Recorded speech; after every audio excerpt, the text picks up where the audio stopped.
주변에 누가 오셨나 보시면서 반갑게 인사하시겠습니다. 함께 해주셔서 감사합니다. 네, 새해 복 많이 받으세요. 네, 감사합니다.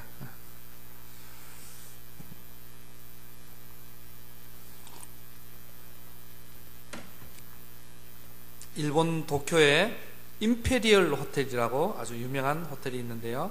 그 호텔 공사를 처음에 맡았던 사람은 미국인 건축가 프랭크 로이드 라이트라는 사람이었다고 합니다. 일본이 지진이 잦았기 때문에 그 지진이 잦은 지역에 호텔을 짓는다고 처음에 선언했을 때 일본인들은 야유와 조소를 보냈다고 합니다. 이 강진에 버틸 건물이 어디 있느냐. 그래서 우리는 이게 크고 튼튼한 건물 잘 만들지 않는다. 그죠? 부서지면 다시 짓고 이런다라고 하면서 그 당시에 불가능한 일에 너무 많은 에너지를 쏟아붓지 마라 라고 이렇게 조롱을 했다고 합니다. 그러나 이 라이트는 주위의 차가운 시선 속에서도 주도 면밀한 건축 계획을 세웠습니다. 그래서 지하 8피트 깊이에 분포해 있는 넓은 점토층이 이 지진의 충격을 흡수해 줄 수 있을 거라는 그런 계획하에서 특수공법을 사용해서 건물을 지었습니다. 그래서 총 공사기간이 4년 정도 걸렸는데요. 그 중에 이 기초공사를 하는데 2년이 걸렸다고 합니다. 밑에 땅을 파가지고 그 점토층에다가 이렇게 뿌리를 두게 하는 그 시간을 거의 2년 동안 소비했다고 합니다. 돈도 그래서 다른 건물의 배 이상이나 들었다고 합니다. 모든 사람들이 쓸데없이 돈만 많이 들였다고, 낭비했다고 막 사람들이 비난이 자자했었습니다. 그런데 1952년 도쿄 역사상 최악의 지진이 발생했습니다. 그래서 모든 건물이 집단처럼 맥없이 다 무너져 버릴 때 당당하게 버티고 서 있는 건물은 오직 임페리얼 호텔 하나뿐이었다고 합니다. 그 정도로 기초가 중요한 거죠. 1985년 9월 19일 규모 7.8 강진이 인구 860여만 명의 멕시코시티를 강타했습니다. 진행 시간은 약 4분 4초 정도. 하지만 피해는 엄청나서 사망과 실종이 거의 3만여 명에 이르고 1300여 동의 빌딩이 붕괴되고 도시 전체가 그야말로 아비규환으로 변해버렸다고 합니다. 이렇게 큰 피해를 입은 것은 멕시코시티의 지반이 약한 탓도 있었지만 가장 큰 이유는 멕시코의 그 건축업자들이 기초공사를 제대로 하지 않았기 때문이라고 합니다. 우리나라 63빌딩도 그죠? 요즘 이제 최고 높은 건물이 이제 아니죠, 그죠? 더 높은 건물들이 막 생겨났는데 63빌딩도 이제 기초공사 하는데 거의 3년이 걸렸다. 그 정도로 이 높은 건물들은 기초를 닦는데 신중을 기하고 굉장히 많은 시간과 에너지를 쏟아붓는다는 것을 알 수 있습니다. 여러분, 기초는 눈에 보이지는 않습니다. 하지만 눈에 보이는 모든 것들을 지탱해 주는 게 사실은 눈에 보이지 않는 그 기초입니다. 기초를 닦는 것은 별로 재미있는 일도 아니고 눈앞에 당장 효과가 나타나지 않기 때문에 때로는 지루하기도 합니다. 게다가 돈도 시간도 많이 듭니다. 그래서 많은 이들이 이 기초를 게을리하죠.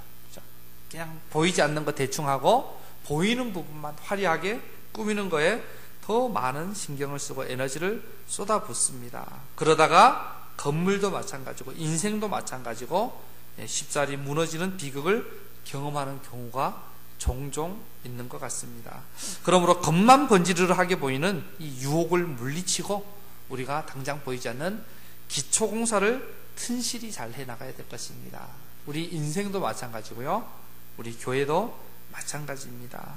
우리 교회도 지금 건축으로 치면 지금 이제 기초공사하는 그런 단계에 있습니다. 아니, 우리 교회가 뭐 14주년이 됐다 그러고, 그죠? 예, 또 제가 온 지도 벌써 이제 3년이 다 돼 가는데 아직까지 기초공사만 하고 있으면 어떡하냐고 이렇게 묻는 사람도 있겠죠. 네, 괜찮습니다. 그죠? 예, 예. 아까 말씀드렸듯이 63빌딩도 기초공사만 3년을 했다니까요. 예, 그래서 우리가 기초를 정말 든든히 하는 것이 정말 중요하기 때문에 우리가 기초를 잘 닦아야 됩니다. 그래서 이제 금년에 우리 교회에 기초공사를 이제 다시 하는 겁니다. 작년에 하나님께서 이렇게 교회 청사진을 설계도를 다시 주신 거죠, 그죠? 그동안은 뭐 했냐? 공사 준비한 거죠. 공사 준비. 재료를 준비하고, 사람을 준비하고, 그죠? 여러 가지, 또 청사진을, 설계도를 준비하고, 여러 가지 준비하고, 하나님께서 이제 공사를, 기초공사부터 다시 시작하라라고 말씀해 주셨습니다. 그래서, 오늘 이렇게 우리에게 주시는 말씀대로, 반석 위에 기초를 다시 세워라. 반석 위에. 기초공사부터 다시 하라라는 말씀을 주셨습니다. 오늘 주시는 말씀 붙잡고 금년 한 해 동안 우리 인생의 기초공사와 우리 교회의 기초공사를 튼실하게 잘 해나가는 저와 여러분 다 되시기를 예수님의 이름으로 축원해 드립니다. 오늘 말씀을 보면요, 빌립보 가이사랴라는 지방에 예수님이 가셨죠. 그죠? 13절에 예수께서 빌립보 가이사랴 지방에 이르러 이렇게 나옵니다. 이 빌립보 가이사랴, 이 지방의 이름인데요, 사실은 두 글자가 하나로 이렇게 합쳐져 있는 거죠. 두 사람의 이름입니다. 빌립이라는 사람과 가이사, 그죠? 가이사라는 그 두 가지 이름을 합쳐서 만들어 놓은 도시의 이름이 빌립보 가이사랴입니다. 빌립은 누구냐 하면 헤롯 대왕의 아들 빌립 왕이 이 도시를 처음에 건설해서 빌립보라고 처음에 이름을 지었어요. 이름을 지었는데 후에 로마 황제 가이사 디베로를 기념하기 위해서 그 황제한테 잘 보이려고 그 황제의 이름을 따서, 그죠? 가이사랴라는 이름을 나중에 덧붙였습니다. 두 왕의 이름이, 그죠? 이 분봉왕, 한쪽을 다스리는 분봉왕과 전체 로마 제국의 황제인 가이사, 이 두 왕의 이름을 본따서 만든 도시가 빌립보 가이사랴입니다. 그러니까 이 도시는 세상 통치자들을 위해서 만든 철저히 세속적인 도시가 빌립보 가이사랴죠. 그런 도시 한가운데서 예수님이 지금 묵고 계시는 것입니다. 13절에, 그죠? 사람들이 인자를 누구라 하느냐? 사람들이 나를 누구라고 하더냐? 예수님이 물으셨어요. 그랬더니 14절에 제자들이 대답하죠. 더러는 세례 요한이라 하고, 더러는 엘리야라 하고, 어떤 이는 예레미야나 선지자 중에 하나라고 합니다. 이 공통점이 뭐냐면요, 선지자 다 계열들이죠, 그렇죠? 세례 요한도 선지자로 보죠, 그렇죠?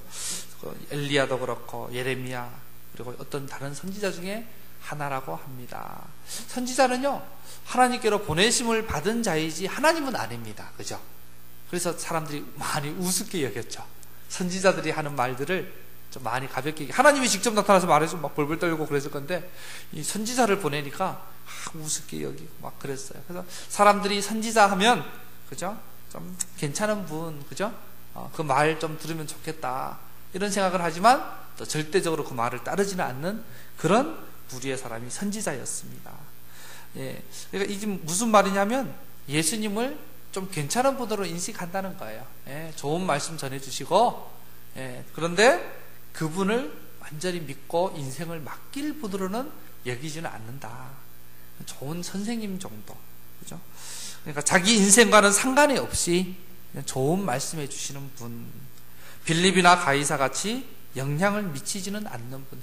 빌립과 가이사 이 왕들은요, 그 왕의 명령에는 무조건 순종해야 됐어요. 안 그러면 바로 그냥 죽거든요. 죽기 때문에 자기들의 생명과 인생을 좌지우지하는 사람으로 여기고, 그 왕들에게는 막 세금도 꼬박꼬박 바치고 무슨 명령이 내리면 절대적으로 순종했죠.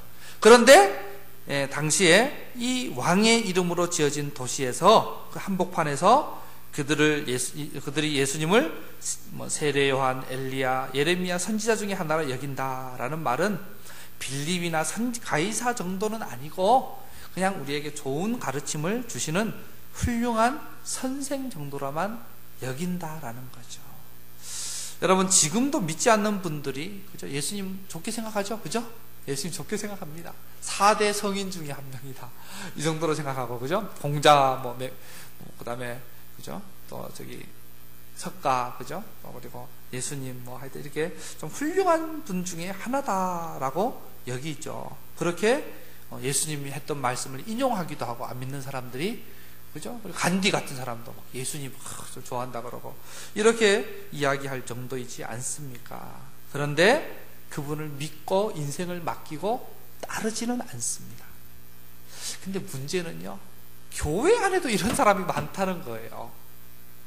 교회 안에서도요, 예수님을 존경은 하고 좋아는 하고 그분의 말씀을 좋아는 하는데 그 인생을 맡기고 그분께 순종하고, 그죠? 그분을 따라가지는 않는다는, 그런 사람이 너무나 많다는 거예요. 교회 안에 불신자라 그러죠. 그래서 그런 사람, 교회 안에도 그런 사람이 많다는 게 참 큰 문제죠. 그냥 좋은 말씀하신 선생님 정도라만 여기지 자기 인생 깊이 모셔드리기는 싫어하고 인생을 맡겨드리고 따라가기는 싫어하고, 내 인생은 내 생각대로, 내 고집대로, 내 마음대로, 그건 사실은 예수 안 믿는 거거든요. 예수 안 믿는 거예요. 그런 사람 오늘 하나님 불러가신다면 천국 못 갑니다.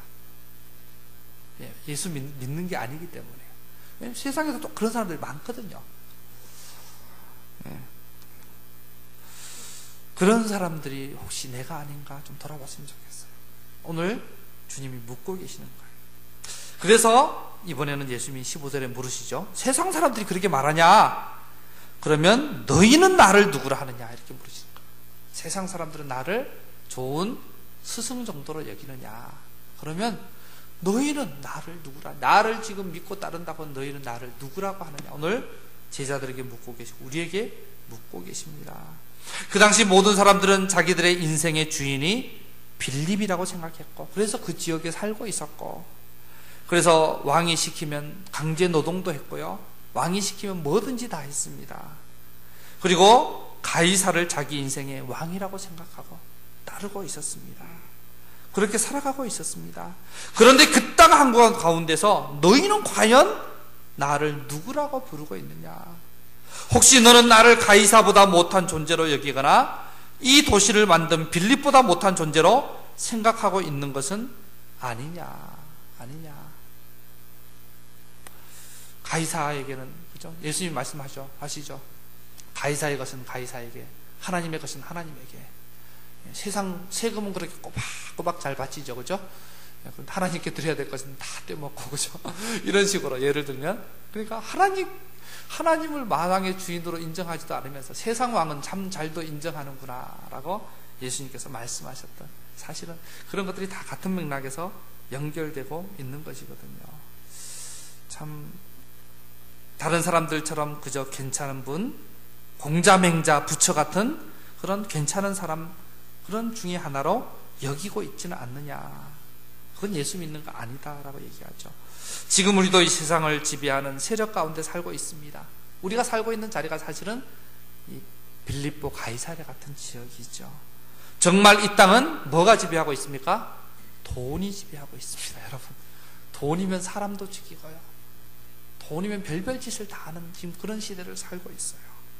권력이 있고 힘 있는 사람들이 지배하고 있고요, 머리가 좋은 사람들이 지배하고 있고요, 학벌이 지배하고 있고요, 세상에 온갖 그런 것들이 지배하는, 그게 이제 왕이 됐고 황제의 자리에 앉아서 지금 지배하는 그런 시대를 우리가 살고 있습니다.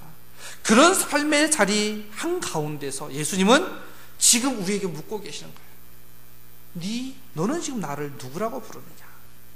너는 예수님을 누구라고 생각하느냐?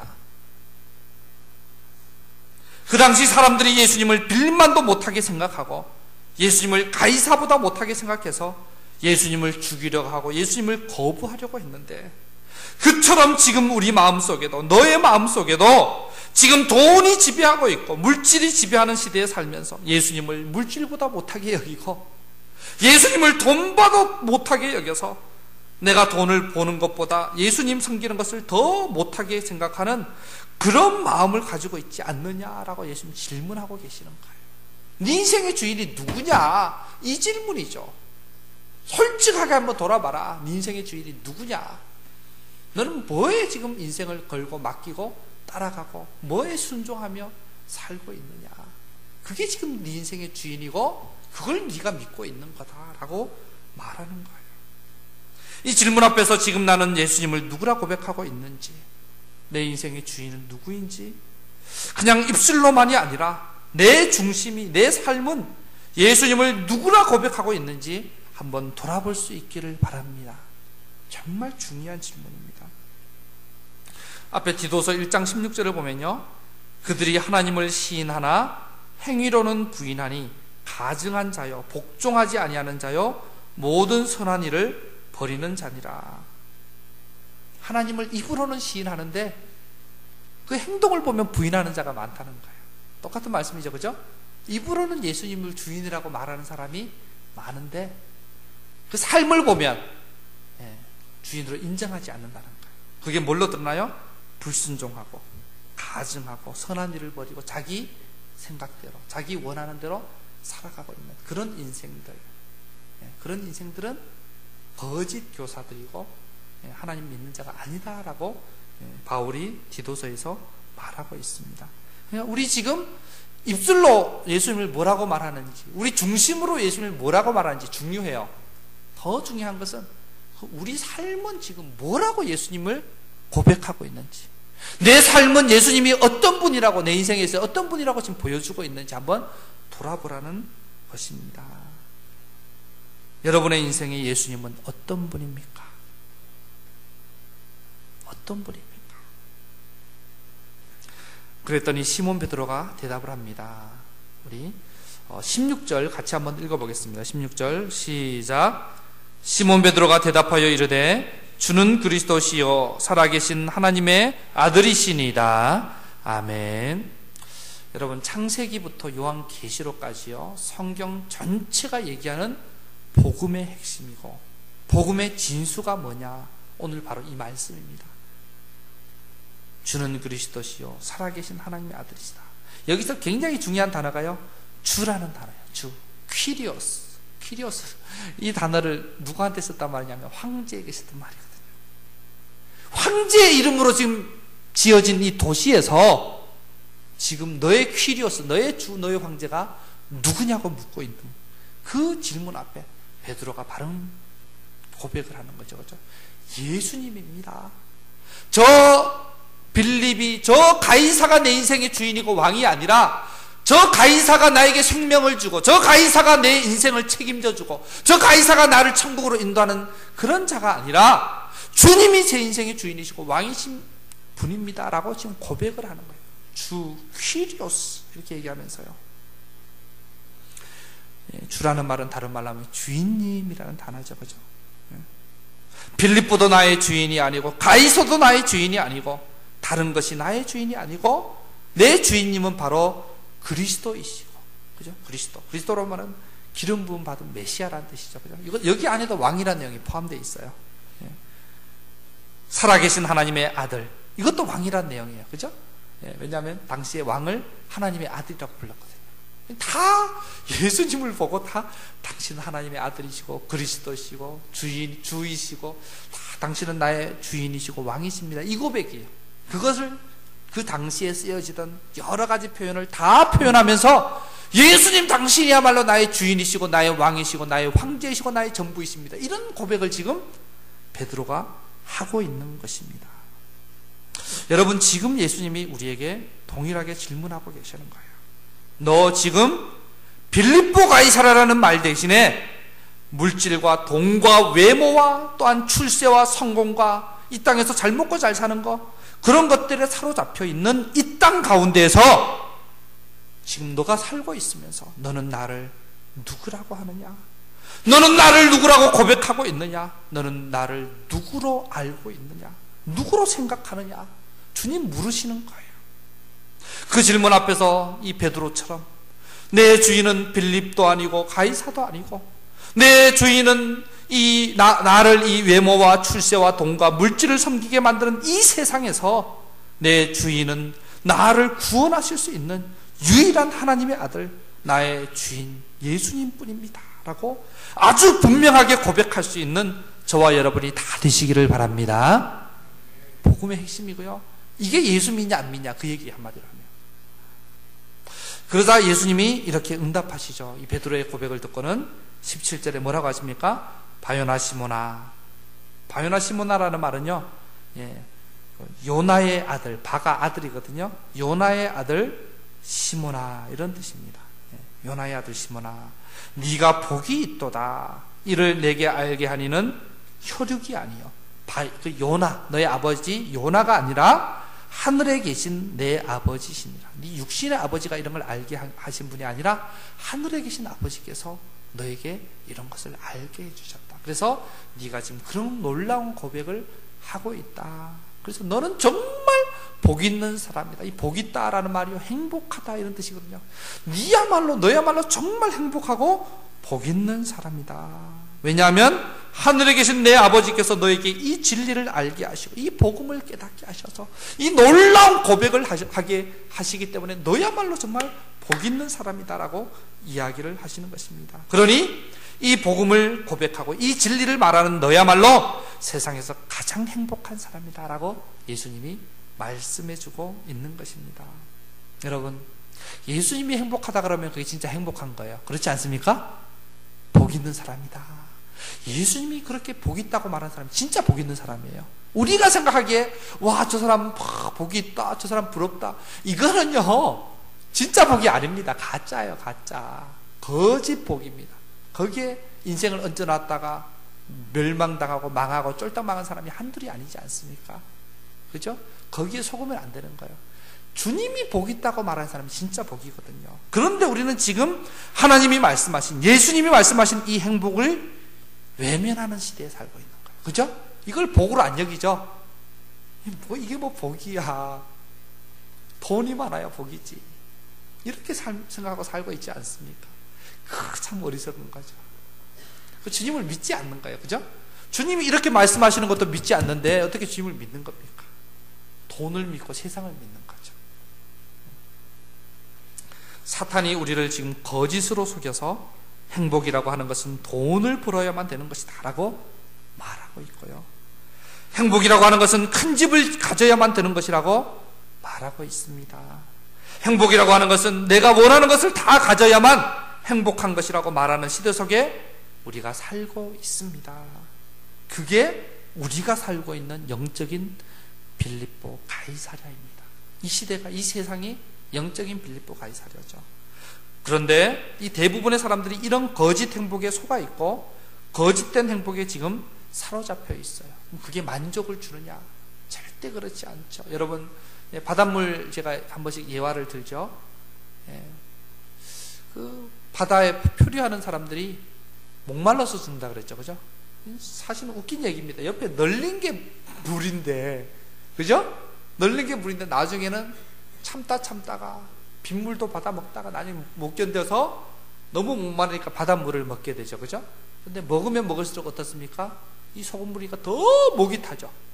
먹으면 먹을수록 더 목이 타는 거예요. 그래서 그 갈증에, 그 아이러니하게도 홍수 중에 그 수많은 물 중에서 갈증으로 목말라 죽게 된다고 합니다. 근데 사실은 세상 것이 바닷물과 같은 거예요. 먹어도 우리를 만족해 못합니다. 여러분, 얼마 있으면 만족하시겠습니까? 한번 불러보세요. 얼마 있으면 만족하시겠어요? 하나님이 그거 딱 주시면 만족할 것 같아요? 못합니다. 못해요. 그거 바라보면요, 일평생 만족하지 못하고요, 더 목말라, 영혼은 더 목말라 죽어가게 됩니다. 그걸 여러분 기억하셔야 돼요. 거짓 복음이고요, 거짓 행복을 사탄이 주는 거예요. 돈을 사랑함이 일만하게 뿌리가 된다 그러고요. 예수님께서, 그죠? 사도 바울을 통해서 디모데 전서에 보면 돈을 사랑함이 일만하게 뿌리가 되고, 돈을 사랑하는 자들이 자기를 찔러 자기를 멸망하게 만든다. 돈을 사랑하는 것은 영적 자해하는 것과 똑같다, 이렇게 얘기해요. 영적으로 자기를 죽이는 게 사실은 돈을 사랑하는 것. 디모데 전서 6장에 나오죠. 여러분 잘 들으셔야 돼요. 세상 사람들 부자 되세요 그러죠? 여러분, 부자 되세요라는 말 함부로 쓰지 마세요. 무슨 말인지 아세요? 너 영혼 죽어라, 이 말이에요. 너 영혼 죽어라. 성경 말씀 그대로 하면, 돈을 사랑해라. 그래서 네 영혼 멸망길 가라, 그 얘기입니다. 그런 세상을 자꾸 본받는 거예요. 자꾸. 그래서 교회 안에서조차 부자 되세요, 자기 자식들한테 부자 되라, 너 영혼 죽어라, 지금 너 멸망길 가라, 영적인 자살해라, 막 이렇게 얘기하는 거거든요. 그게 인생의 목표가 되면 안 되죠. 정신 바짝 차려야 됩니다, 여러분. 세상이 지금 빌립보 가이사랴다 보니까 그 속에 살면서 똑같이 헤매고 있는 거예요. 뭐가 진짜 행복이고 복음인지도 모르고 있는 거예요. 그런데 성경은 분명하게 얘기해 줍니다. 우리가 주는 그리스도시요 살아계신 하나님의 아들이십니다. 예수님만이 내 인생의 왕이시고 주인이시고 황제이시고 전부이십니다 라는 고백을 하며 더 이상 빌립을 섬기지 않고 가이사를 섬기지 않고 물질을 섬기지 않고 이 시대의 가치관을 따르지 않으면서 오직 주님만 따라가는 인생이 될 때 내 인생이 행복해진다라고 예수님이 그 입술로 분명히 말씀해 주셨고 선포해 주셨어요. 그러면 내가 너를 행복하게 해주겠다. 네 인생을 가장 복된 인생으로 만들어주겠다라고 주님 약속해주고 계시는 것입니다. 예수님이 말씀하신 이 말씀을 신뢰하지 않는다면 뭘 우리가 신뢰하며 살 수가 있겠습니까? 이 시간 거짓 행복에 사로잡혀 있던 우리 마음을 오늘 이 복음 앞에, 이 진정한 행복 앞에 다 깨뜨려 버리시기 바랍니다. 주님, 제가 헛된 것 붙잡고 있었군요. 다 깨뜨려 버리시고 이 말씀을 아멘, 아멘 하고 붙잡고 이 말씀에 내가 사는 길이다 라고 붙잡고 다시 이 말씀을 따라 다시 복음 안에 세워지는 저와 여러분이 다 되시기를 바랍니다.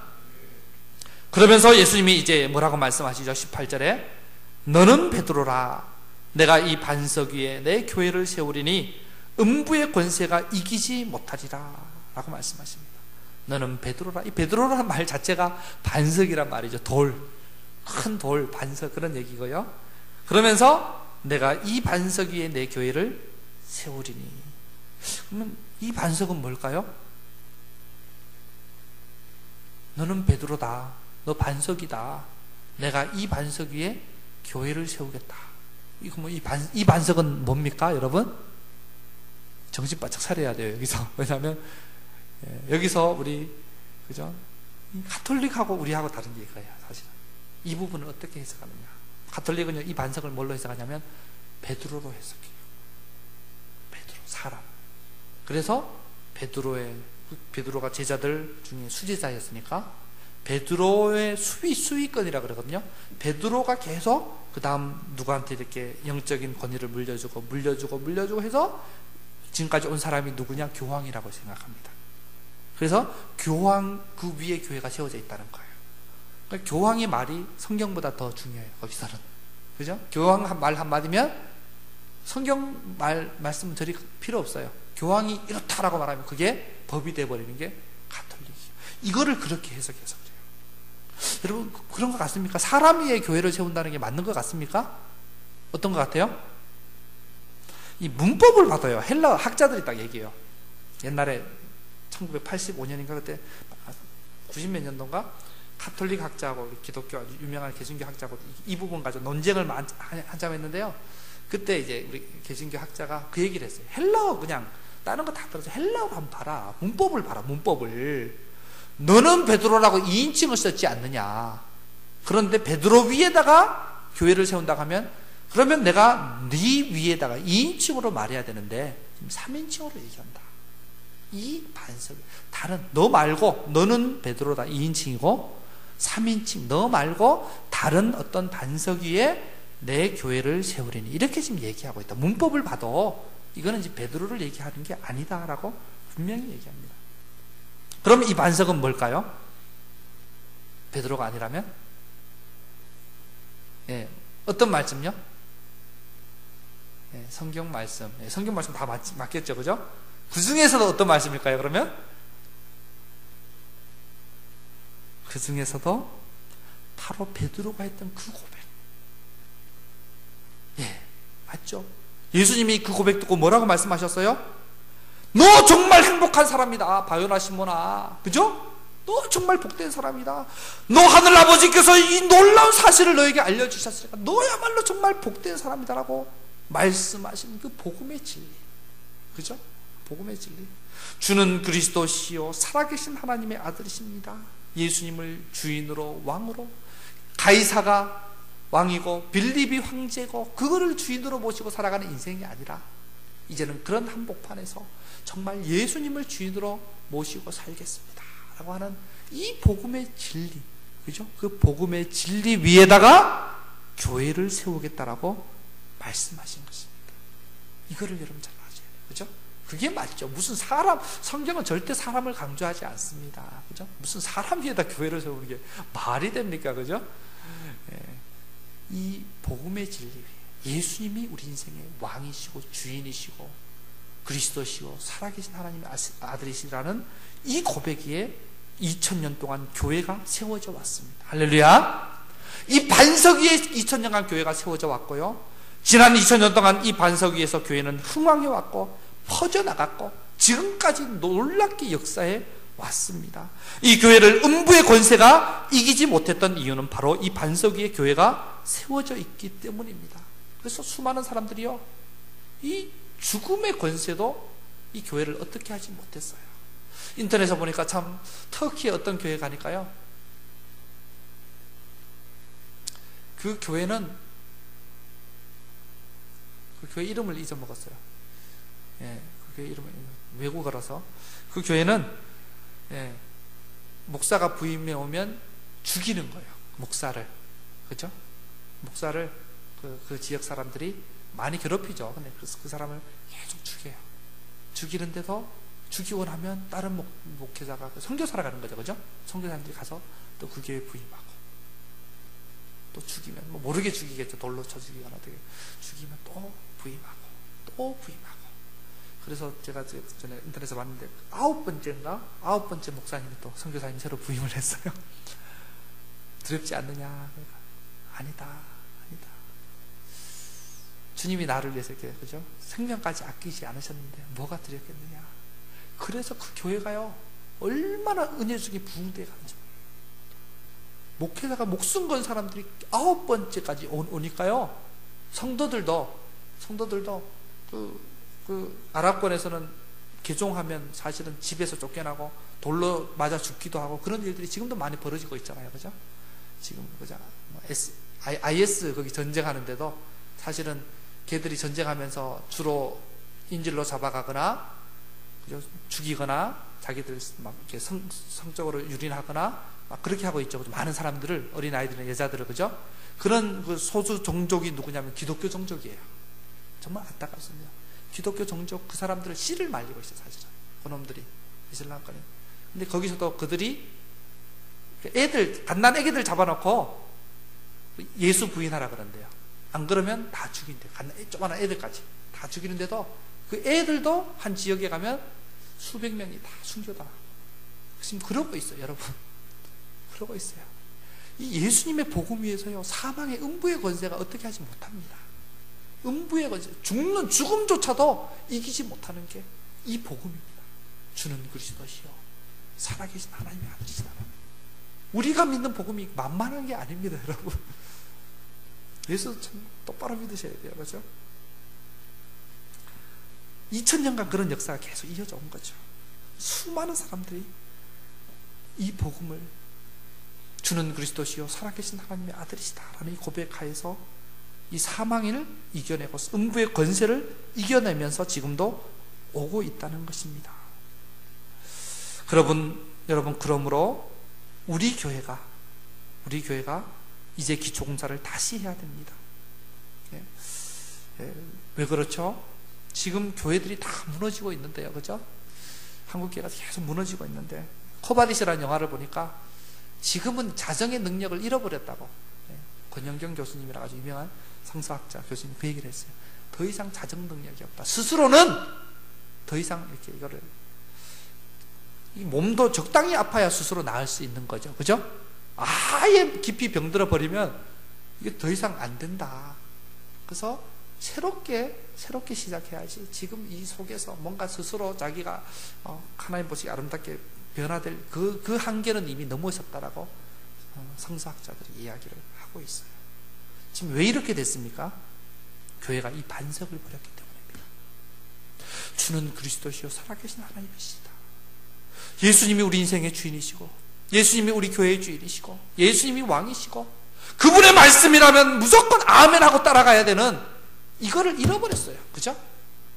교회는 다니는 사람은 많은데 전부 자기가 주인 노릇하고, 전부 세상이 주인이고, 돈이 주인이고, 거기에 사로잡혀 살아가니까 교회가 더 이상 힘을 잃어버리고 교회됨을 잃어버린 것입니다. 그러니까 다시 건물을 처음부터 다시 지어야 되는 거예요. 기초공사를 다시 해야 되는 거예요. 다시. 교회마저 성도마저 그죠? 다시 빌립을 가이사를 주인으로 고백하는 이런 일들이 벌어져서 돈을, 물질을, 명성을, 권세를, 출세를 주인으로 지금 고백하고 있는 그런 상황에서 교회가 다 무너져 버렸다는 거예요. 그래서 우리 교회가 이제 기초공사를 다시 해야 되고요, 우리 인생의 기초공사를 다시 해야 된다고 이 새해 첫날에 주님 말씀해 주시는 거예요. 새해 첫 주일 이 반석 위에 우리 인생의 기초공사를 다시 해라, 다시 해라. 그러면 음부의 권세가 와고 태풍이 몰아쳐도 이 집은 흔들리지 않게 될 것이다. 이 반석이 아닌 다른 데다가 우리 신앙의 기초를 쌓고 내가 주인 노릇하고 주인이 딴 데 있으면 조금만 어려우면 넘어질 수밖에 없고, 그죠? 무너질 수밖에 없다라는 것을 이야기하고 있는 것입니다. 이 믿음의 고백 위에 살아감으로 우리 삶의 기초공사, 우리 교회의 기초공사를 다시 시작하는 저와 여러분 다 되시기 바랍니다. 그럴 때 우리 인생이 반석 위에 세워지는 인생이 될 것이고 우리 교회가 음부의 권세를 이기는 교회가 될 줄 믿습니다. 그냥 입으로만 내가 예수님 주님이라고 부른다고 그걸 만족하지 마시고, 이건 가짜라 그랬죠. 우리의 삶이, 내 삶은 지금 누구를 주인으로 고백하고 있느냐, 누가 내 인생의 주인이냐, 뭐에 내가 지금 목매달고 있느냐, 그걸 보라는 것이죠. 그리고 나서 예수님께서 이렇게 말씀하십니다. 19절에 내가 천국의 열쇠를 내게 주리니 내가 땅에서 무엇이든지 매면 하늘에서도 매일 것이요 내가 땅에서 무엇이든지 풀면 하늘에서도 풀리리라. 천국의 열쇠라는 말은 천국의 문이라는 말과 연결되죠. 그죠? 열쇠라는 것은 문을 여는 거죠. 그죠? 천국 문을 여는 열쇠가 무엇이겠습니까? 베드로에게는 이미 이게 주어져 있는데, 그죠? 뭘까요? 베드로가 고백한 이 고백이야말로 천국 문을 여는 열쇠가 된다는 것이 분명하죠. 뭐 어떤 신비한 게 아니라 바로 이 고백이죠. 예수 믿는다는 게 이런 고백이고, 그런 자가 자기도 천국에 들어가는 자고, 그런 자가 다른 자들도 천국으로 이끌 수 있는 자다라고 얘기하는 거예요. 바리새인들한테 예수님 뭐라고 했습니까? 자기도 천국에 들어가지 못하고 천국 문 앞에 서서 다른 사람들도 막고 있는 게 너희 서기관 바리새인들이다. 화 있을진저 예수님 말씀하셨죠. 성경 지식 안다고 되는 게 아니에요. 예수님을 어떤 분으로, 그분이 내 인생이 어떤 분이냐, 그게 중요하다는 거죠. 우리 인생도 이 고백 위에 있을 때 천국 역사를 가지고 천국 문을 여는 권세를 가지게 되는 것이고요, 거짓 복음과 거짓 행복에 사로잡힌 우리의 형제 자매들을, 그들을 풀어서 참된 복음과 참된 행복으로 이끌 수 있는 그런 권세를 회복할 수 있게 되는 것입니다.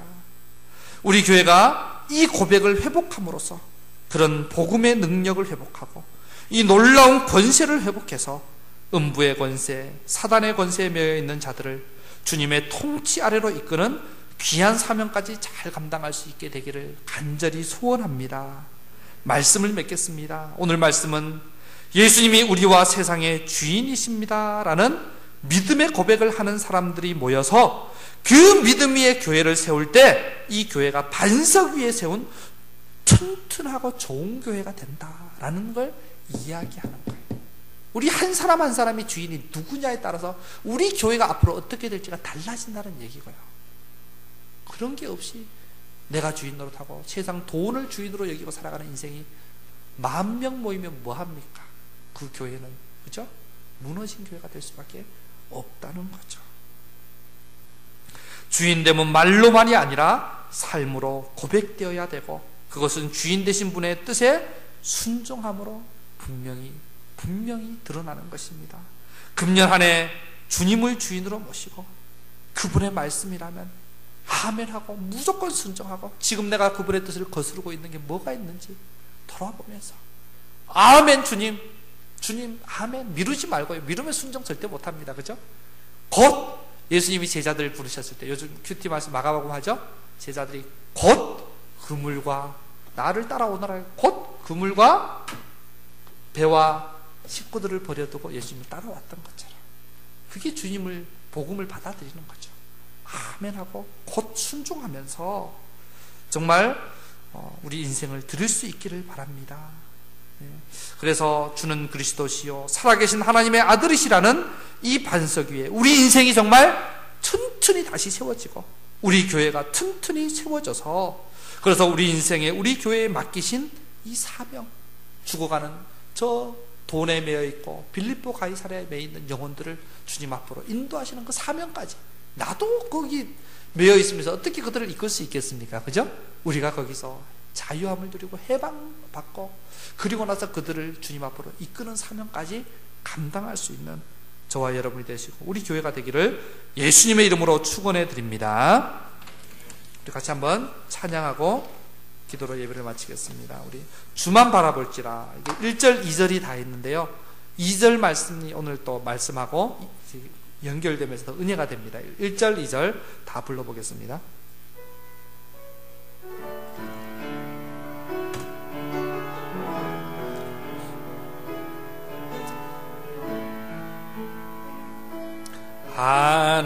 하나님의 사모하는 자, 하나님의 평안을 바라보는 자, 너의 모든 것 창조하신 우리 주님이 너를 얼마나 사랑하시는지 하나님께 찬양과 경배하는 자, 하나님의 선하심을 닮아가는 자, 너의 모든 것 창조하신 우리 주님이 너를 자녀 삼으셨네. 하나님 사랑의 눈으로, 하나님 사랑의 눈으로 너를 어느 때나 바라보시고, 하나님 인자한기로서 언제나 너에게 기울이시니 어둠에 밝은 빛을 비춰주시고 너의 작은 신음에도 응답하시니 너는 어느 곳에 있든지 주를 향하고 주만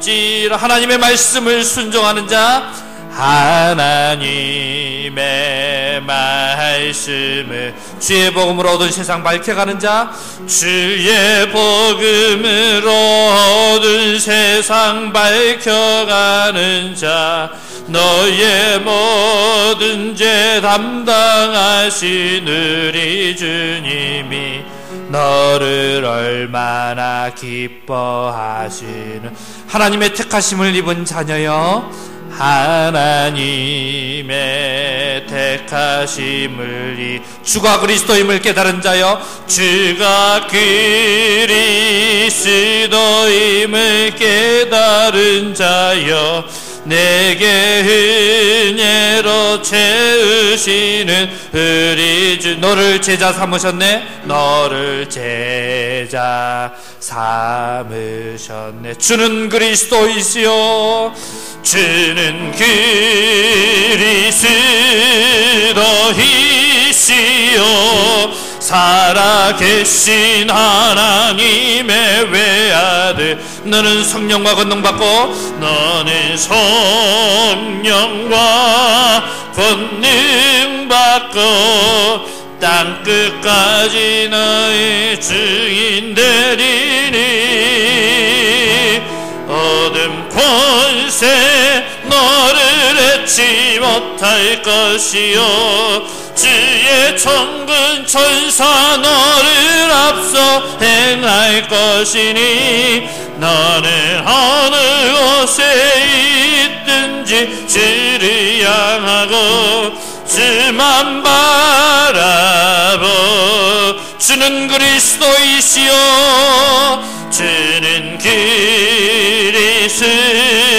그리스도이시여 살아계신 하나님의 외아들 너는 성령과 권능받고 너는 성령과 권능받고 땅끝까지 주의 증인 되리 어둠 권세 너를 해치 못할 것이요 어둠 권세 너를 해치 못할 것이요 주의 천군 천사 너를 앞서 행할 것이니 너는 어느 곳에 있든지 주를 향하고 주만 바라보지라 주만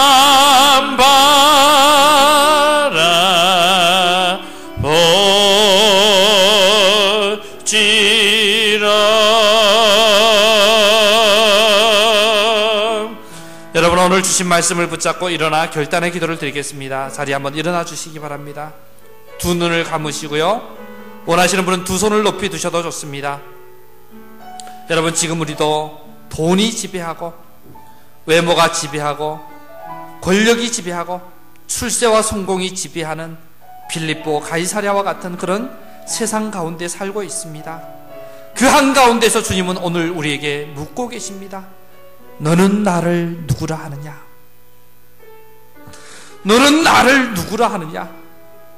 너 말로 말고 너의 삶은 지금 나를 누구라고 고백하며 드러내고 있느냐? 묻고 계십니다. 예수님을 빌립보다 못한 존재로, 가이사보다 못한 존재로, 물질보다 돈보다 못한 존재로 여기면서 돈 버는 것을 더 귀하게 여기고 있지는 않습니까? 그렇게 우리 인생의 기초를 엉뚱한 것 위에, 무너져 없어질 것 위에 세우고 있지는 않습니까? 주여 우리 믿음 없음을 불쌍히 여겨달라고 회개하며 기도했으면 좋겠습니다. 이제 주신 말씀 따라서 우리 인생의 기초를, 우리 교회의 기초를 다시 세워가게 해달라고, 주는 그리스도시요 살아계신 하나님의 아들입니다라는 고백 위에 정말 우리 인생이 다시 세워져 가게 해달라고, 그렇게 살도록 해달라고 기도했으면 좋겠습니다. 그래서 금년 한 해 동안 우리 인생의 기초공사 1년 동안 튼실하게 하고, 우리 교회의 기초공사도 튼실하게 되어서 날마다 예수님이 내 주인이십니다. 내 주인이십니다. 다른 거 못해도 괜찮습니다. 그거 하나 붙잡고 그거 하나만 회복해도 됩니다. 그래서 우리 인생의 반석 대신 예수님의 다스림으로만 온전히 가득한 그런 한 해가 되게 해달라고, 그렇게 잃어버렸던 고백을 회복함으로써 잃어버렸던 참 행복을 또 회복하고, 잃어버렸던 놀라운 영적인 권세를 회복할 수 있도록, 그래서 천국문을 열어주는 권세로 온갖 거짓 복음과 거짓 행복에 매여있는 사람들을 이 복음으로 풀어주고 이끌어주는 그런 사명까지 감당하는 그런 우리 인생, 그런 우리 교회가 되게 해달라고 간절히 한번 기도하겠습니다. 아버지 하나님, 우리를 불쌍히 여겨주시옵소서. 주님, 우리를 불쌍히 여겨주시옵소서. 우리의 믿음 없음을 용서하여 주시옵소서. 돈이 지배하고 외모가 지배하고 권력이 지배하고 성공이 출세가 지배하는 이 빌립보 가이사랴 같은 세상, 어두운 세상 가운데서 우리도 똑같이 그것에 매여서 살고 있지는 않습니까? 그저 좀 좋은 가르침을 주는 좋은 선생 정도로 세상 사람들이 예수님을 그렇게 생각하는데, 정작 교회 안에 있는 우리도 예수님을 그렇게 생각하고 있지는 않습니까? 그 한가운데서 너는 나를 누구라 하냐? 주님의 질문 앞에 우리 자신을 돌아보니 너무나 부끄럽고 죄송할 따름입니다. 입으로는 주여 주여 하면서도 우리 삶으로는, 우리 행실로는 내가 주인 노릇하며 주님을 부인하며 살아왔습니다. 예수님을 빌립보다 못한 존재로, 가이사보다 못한 존재로, 돈 버는 것보다 못한 존재로 여기며 살아왔습니다. 우리의 믿음 없음을 주여 불쌍히 여겨 주시옵소서. 이제 오늘 주신 말씀을 따라서 우리 인생의 기초를, 우리 교회의 기초를 다시 세우기 원합니다. 주여 이 고백이 우리의 고백이 되기를 원하고, 주님께서 우리 인생의 주인이시고 주님께서 우리 교회의 주인이시라는 것을 고백하며 살게 하여 주시옵소서. 금년 한 해 동안 다른 거 못해도 괜찮습니다. 예수님이 우리 주인 되신만 온전히 기억하고 온전히 살아내고 온전히 고백하면서 이 기초공사를 1년 동안 든든히 해가는 그런 한 해가 될 수 있도록 주여 도와주시옵소서. 아버지 하나님, 시간이 좀 걸리더라도 내가 주인 노릇하던 온갖 균열이 생기고 틈이 가득한 우리 인생의 기초가 다시 주님 주인 되심을 고백하면서 온전히 메워지게 하시고 튼튼하게 세워지는 그런 한 해가 되게 하여 주시옵소서. 주님, 우리를 다스려 주시옵소서. 주여 붙들어 주시옵소서.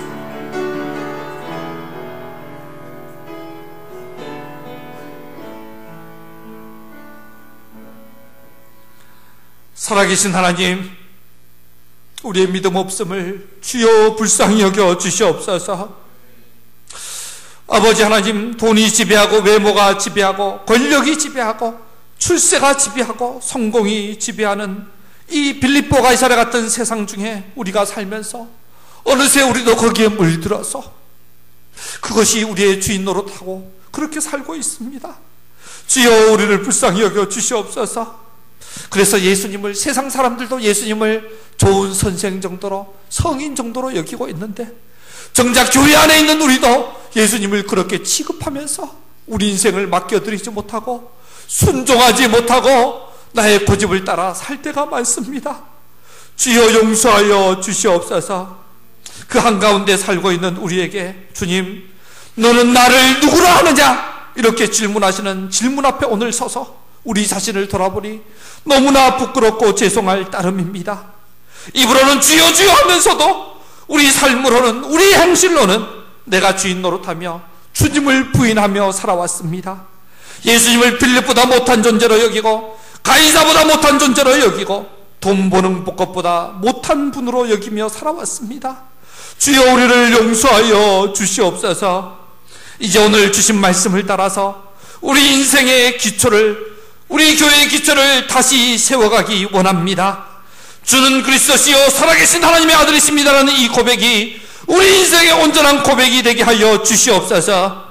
주님께서 제 인생의 주인이시며 주님께서 우리 교회의 주인 되심을 고백하는 삶을 살게 하여 주시옵소서. 그래서 금년 한 해 동안 우리 기초공사를 다시 하게 하여 주시옵소서. 다른 것 못해도 괜찮습니다. 1년 동안 정말 예수님이 내 인생의 주인이십니다. 내 인생의 왕이십니다. 주님의 말씀이라면 무조건 아멘하고 곧 순종하며 따라가겠습니다. 정말 이 기초 닦는 그 일에 우리의 마음을 드리게 하시고 우리가 든든한 믿음의 기초 위에 우리 인생을 세우고 우리 교회를 다시 한번 튼실하게 세워갈 수 있도록 주님 은혜로 다스려 주시옵소서.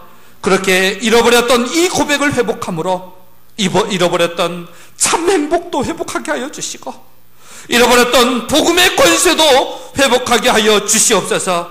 그래서 사망의 권세를 깨뜨리고 음부의 권세를 깨뜨리고 우리가 먼저 자유함을 누리게 하시고 그 거짓 복음과 거짓 행복에 매여서 살고 있는 우리의 형제 자매들을 천국 열쇠를 가지고 그들을 풀어주고 이 반석 위로 이 행복의 자리로 이끌어주고 아버지 그들을 세워주는 그 사명을 힘있게 감당하며 살 수 있는 우리 교회가 되고 우리 인생이 될 수 있도록 주여 우리를 다스려 주시옵소서.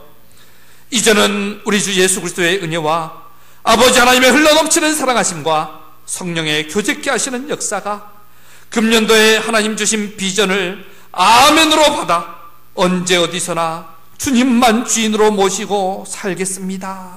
이런 고백 위에 우리 인생도 우리 교회도 잃어버렸던 고백을 회복하고 그래서 행복과 권세도 회복해서 힘있게 사명 감당하기 원하는 사랑하는 주의 백성들 머리머리 위에와 이들의 가정과 일터 위에 또 군문에 있거나 외지에 있거나 외국에 있거나 병상 가운데 있는 주의 자녀들 머리머리 위에 강북제일교회 위에 이제부터 영원토록 함께 하시기를 간절히 축원하옵나이다. 아멘.